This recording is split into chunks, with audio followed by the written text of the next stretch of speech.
Okay, imagine this. You write a book about how to live a good moral life, and it's so good, it's so clear that it becomes an all-time classic.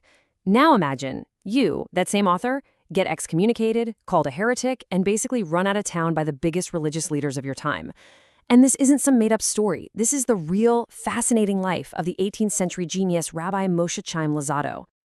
His most famous book, Mesilat Yesharim, or Path of the Just, is an absolute cornerstone of Jewish ethical writing. People still study it, they still live by it, and yet the man himself, who we call the Ramchal, was seen as a major threat, someone who could unravel the entire Jewish world.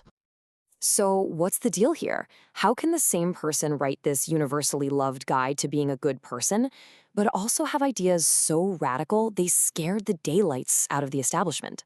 Well, to solve that puzzle, we have to look at the man, the world he lived in, and the one revolutionary idea that started it all. All right, our story kicks off in Padua, Italy.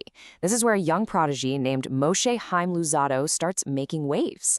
I mean, this kid was brilliant, a master of poetry and Jewish law from a super young age. But his real passion? That was in the hidden, mystical world of Kabbalah. His life was just a total whirlwind.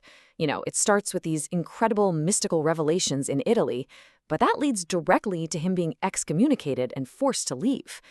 He then finds a new start in Amsterdam, a huge hub for printing, and eventually he makes it to the land of Israel, only to die tragically in a plague. It was a life of just incredible highs and truly crushing lows. And right here, this is the key to the whole controversy. Back in 1727, Ramchal says that a heavenly mentor, a Maggid, started teaching him divine secrets. Now that was an explosive claim. Why? Because the Jewish world was still seriously scarred from the disaster of the false messiah Shabbatai Zvi, who'd made almost the exact same claim just a few decades earlier. For the rabbis hearing this, it sounded like a terrifying echo of a catastrophe, and they saw it as a massive threat. But the fear wasn't just about another potential false messiah. To really get why Ramchal was so controversial, we have to understand this huge debate he started about what Kabbalah is even for. It all came down to two completely different ideas about where you find God's secrets. So, for centuries, Kabbalah was all about what we could call the secret of the heavens. Think of it like a physicist studying the blueprints for some cosmic engine. The whole focus was on these abstract, divine structures way up there. The upper worlds, the Sephirot, the hidden mechanics inside godliness itself. It was super complex, totally ethereal, and pretty much disconnected from regular day-to-day life. But then, Ramchal comes along and proposes this radical shift. He wasn't just interested in the blueprint, he wanted to know how the engine actually runs, right here on the ground. His focus was on the secret of the earth, how that huge divine plan actually plays out in our history, in our societies, and in the moral choices every one of us makes.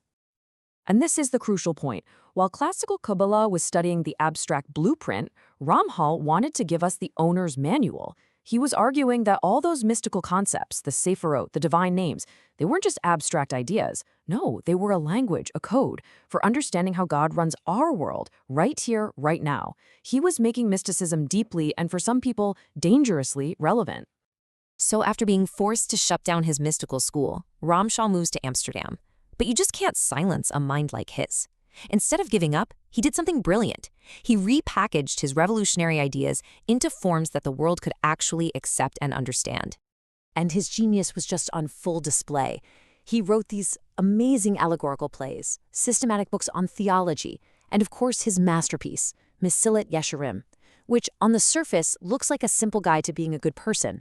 But underneath it all, every single step is built on his deep Kabbalistic idea that what we do here on Earth has real cosmic meaning, and that our world is the main stage for a divine drama.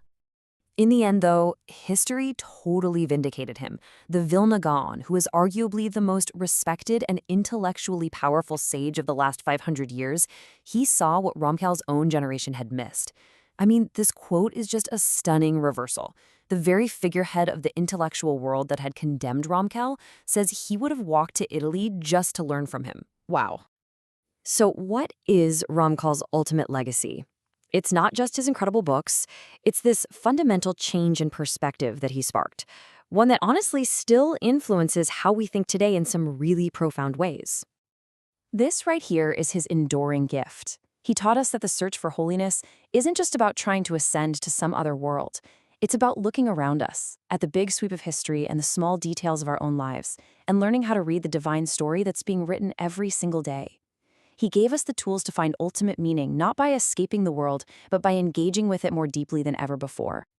And that leaves us with his powerful and pretty provocative question. If Ramchal is right, if history isn't just one random thing after another, but a coherent story with a real purpose, what does that mean for us, right now? What kind of challenges define our chapter of the story? And what part are we supposed to play in writing what comes next?